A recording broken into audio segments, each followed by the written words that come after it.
Hey guys, hey internet, come watch us draw and talk Freddie Mercury. So sometime last year in June, I ended up participating in this whole 30 days of dead people challenge, where basically you drew all of these dead people list here. And I ended up sharing at least, I know, 2 of these drawings with everybody last year.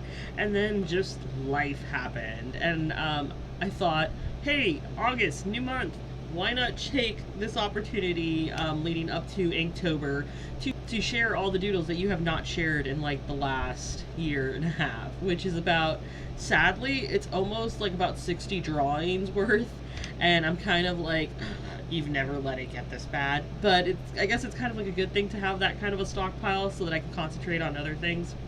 See where I'm getting? So yeah, I thought, why not share all the doodles leading up to Inktober? So if you've missed me sharing a lot of doodles on here, or you've been dying to see the time lapse of XYZ because you follow me on Instagram and you've never seen it on this channel, I'm making good with what I promised, including my Latin X-Files series, which I'm going to be releasing a lot of cool stuff later on in the year, which I'm excited about.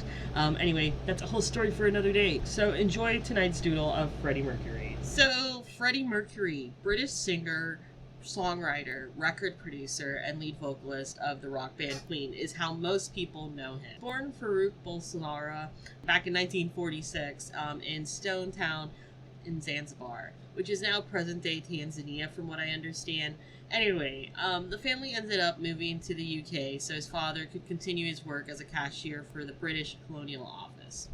Ultimately, he ended up going back and forth between boarding school in the UK and going home to Tanzania, going home to Zanzibar actually, and ultimately in 1964 he and his family ended up fleeing Zanzibar to escape this violence of this revolution that was going against the Sultan at that time. So in London, he first studied art in Isleworth Polytechnic in West London, which is kind of interesting. I love it, but I don't know about you guys, but I love finding out when other artists study art, graphic design, or even musicians, how a lot of them go into painting and doing art in order to basically fuel their music, which is kind of interesting how art and music are all interconnected, but that's a whole rant for another day. Anyway, so after studying art in Isleworth Polytechnic, Mercury went on to study graphic art and design at Ealing Art College.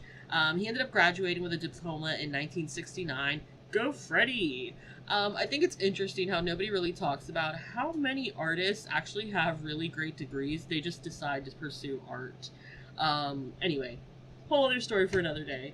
But after that, he would later on to use these same skills to design the logo for his band Queen, which, in case you don't know, I will leave a link in somewhere up in the timestamp or down below. Basically did a video a while back about talking about Freddie Mercury and just how cool it is that he has a degree in graphic design and he actually designed the logo for the band Queen. Like, how cool is that? I don't know. I just think it's really neat how it's all intertwined in terms of being creative. Little did he know he would go on to be regarded as one of the greatest lead singers in the history of rock music. So what makes Freddie Mercury's voice so compelling, as most say? The greatest vocalist to be labeled the greatest vocalist in all of rock and roll history. Well, one recent scientific study concluded that Mercury's physical method of singing resembled that of the Tuvan throat singers, and he was able to create a faster vibrato and several layers of harmonic more than the average person. Which is pretty flippin' amazing when you stop to think about it. I don't know, scientifically, like the fact that we can sit there and we can determine something of that nature. Nerdy rant. Anyways, that's just a little bit about Freddie Mercury. I'm pretty sure you can sit there and hit the Google button and discover so much more. Anyway, if you enjoyed this video and you liked watching this doodle come to life, definitely, and you would like to sit there and help me continue making content like this, definitely hit the like button down below and subscribe to basically keep up with us as we create 30 days of zombie portraits, or rather 28 days leading to Inktober, between this month and next month. Anyway, I hope you guys are doing awesome, and join us tomorrow to find out who we turn into a zombie next. Bye! Whatever it is that you believe you're seeing, it's not real. Seeing things before they happen. Things are not always what they seem in this place. So you can't take anything for granted.